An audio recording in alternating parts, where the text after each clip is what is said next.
Russia Ukraine युद्ध को लेकर भारत पिछले 2 महीनों से दुनिया के कई सारे मंचों के ऊपर जाकर अपना स्टैंड बहुत ही आसान भाषा में सबको बता चुका है। हमारे विदेश मंत्री डॉक्टर एस जयशंकर साहब, हमारी finance minister Nirmala Sitharaman ji, foreign secretary Harshvardhan Shringla साहब और जो हमारा विदेश मंत्रालय है उसके प्रवक्ता भी कई बार इस बारे में बोल चुके हैं। लेकिन इसके बावजूद कई सारे वेस्टर्न देश भारत के ऊपर दबाव लगातार डाल रहे हैं। उनके बाद अब यूक्रेन ने खुद ही भारत को दबे शब्दों में कह दिया है कि रशिया एक डूबता हुआ जहाज है और भारत उसका साथ देकर इतिहास की सबसे बड़ी गलती कर रहा है। यूक्रेन ने भारत को रशिया से हथियार खरीदने और इवन रशिया के साथ ट्रेड करने को लेकर भी भारत को वार्न किया है।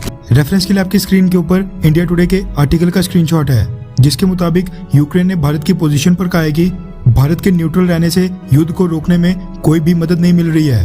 दरअसल भारत के top media house India today ने यूक्रेन के फॉरेन मिनिस्टर दमित्रो कुलेबा का एक इंटरव्यू किया। इस इंटरव्यू में भारत के स्टैंड के ऊपर यूक्रेन के फॉरेन मिनिस्टर दमित्रो कुलेबा ने कई सारी बातें बोली। दमित्रो कुलेबा ने कहा कि भारत जो इस पूरे मसले के ऊपर न्यूट्रलिटी दिखा रहा है, यानी न्यूट्रल रुख अपनाए बैठा है, जिसमें भारत न रशिया का साथ दे रहा है और न ही यूक्रेन का, इससे युद्ध को रोकने में कोई भी मदद नहीं मिलेगी।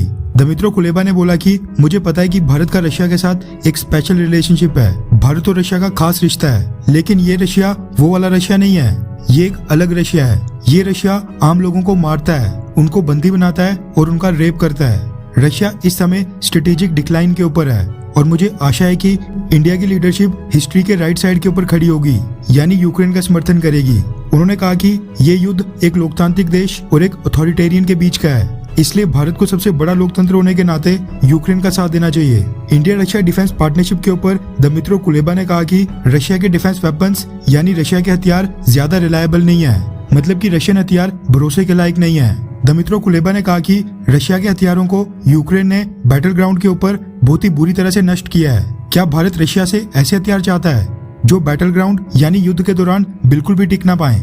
इसी के साथ इंडिया और रशिया के बीच में बढ़ते ट्रेड के बारे में उन्होंने कहा कि भारत और रशिया के बीच पिछले कुछ दिनों में ट्रेड भी बढ़ते दिखाई दे रहा है। रशिया को जो चीजें यूरोप से नहीं मिल पा रही हैं, वो भारत उसको देने के लिए रेडी है। उस पर दमित्रो कुलेबा ने बोला कि भारत एक उभरती हुई ताकत है, भारत की अर्थव्यवस्था उभर रही है, जबकि रशिया एक डूबती हुई, इसलिए भारत को अपने ट्रेडिंग पार्टनर बहुत ही ध्यान से चुनने चाहिए। यूक्रेनियन विदेश मंत्री ने कहा कि भारत की लीडरशिप की तरफ से यूक्रेन के लिए जो सहानुभूति दिखाई जा रही है, हम उसकी प्रशंसा करते हैं। इस मसले पर भारत जो बार बार बोल रहा है कि ये युद्ध तत्काल प्रभाव से रुकना चाहिए, वो भी प्रशंसा योग्य है। लेकिन ऐसे सर्कमस्टांसेस यानी ऐसे युद्ध के हालातों में न्यूट्रल रहने से युद्ध नहीं रोके जा सकते हैं। युद्ध को रोकने का सबसे सही तरीका यही है कि भारत यूक्रेन को समर्थन दे और इस इल्यूजन यानी इस भ्रम में ना रहे कि रशिया ये युद्ध जीत पाएगा।